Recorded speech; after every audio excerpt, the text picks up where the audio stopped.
তুমি কি জানো আজকে রাত কোন রাত? হযরত আয়েশা রাদিয়াল্লাহু তাআলা আনহা বললেন, না ইয়া রাসূলুল্লাহ, আমি জানি না। আল্লাহর নবী সাল্লাল্লাহু আলাইহি সাল্লাম বললেন, এটা হচ্ছে লাইলাতুন নিসফে মিন শাবান, এটা হচ্ছে শাবানের অর্ধরাত, মধ্যরাত, এই যেটাকে আমরা শবে বরাত বলি। আল্লাহর নবী সাল্লাল্লাহু আলাইহি সাল্লাম বলেন, আয়েশা, আজ রাতে এই শবে বরাত আল্লাহ তাআলা যত মাফ চায় তার কাছে মাফ করতে থাকেন। ফায়াস্তাগফিরু লিল মুস্তাগফিরিন, এবং আল্লাহ তাআলা তার যত বান্দা দয়া কামনা করে, যেই কোনো বিষয়ে আল্লাহর সাহায্য চায়, তো আল্লাহ তাআলা তারে এই রাতে দয়া করতে থাকেন।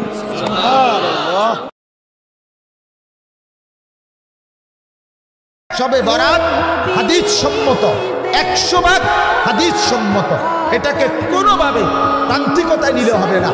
কেউ এটাকে বাড়াবাড়ি করতে গিয়ে এটাকে অনুষ্ঠান বানায় ফেলছে না। শবে বরাত কোনো অনুষ্ঠান না, শবে বরাত কোনো উৎসব না, শবে বরাত কোনো অনুষ্ঠানের নাম না।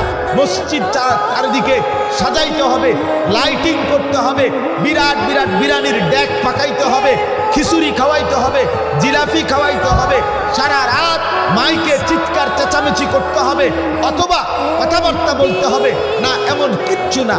ইনফেরাদি, একান্ত ব্যক্তিগতভাবে আমি আমার মতো, আপনি আপনার মতো সারা রাত যার যতক্ষণ সামর্থ্যে কুলা জেগে নামাজ পড়েন, জিকির করেন, সেজদা দেন, তেলাওয়াত করেন, কোরআন পড়েন, দোয়া করেন, কান্নাকাটি করেন, আপনার মতো করে আপনার মনিবের সাথে সম্পর্ক করে রাতটা আপনি ইবাদতে কাটান, অবশ্যই আপনি অপরিসীম নেকি অর্জন করবেন, লাভবান হবেন, লাভবান হবেন। কেউ আপনার এটাকে একবার ছাড়তে গিয়ে এটার কোনো অস্তিত্ব নাই এটাও বলে ফেলে দিছে। কেউ এটাকে একবারে বাড়াইতে গিয়া এইটারে একবারে 1 লাখ টাকার খরচা বানাই দিছে। কথা বুঝছেন না? এটার লগে বিরিয়ানি, এটার সাথে খিচুড়ি, জিলাপি, লাইট, মাইক, প্যান্ডেল, বহুত কিছু মিলাইয়া একদম সদবদ বানাই দিছে। না, আমরা এটা বলি না, কিন্তু লাইলাতুল বারাত অবশ্যই হাদিস সম্মত। রাসূলুল্লাহ সাল্লাল্লাহু আলাইহি ওয়াসাল্লাম থেকে বিশুদ্ধ সনদে রাসূলুল্লাহ সাল্লাল্লাহু আলাইহি ওয়াসাল্লাম থেকে লাইলাতুন নিসফে মিন শাবান, শবে বরাত যেটাকে বলে, এটা প্রমাণিত, এ সম্পর্কিত হাদিস প্রমাণিত।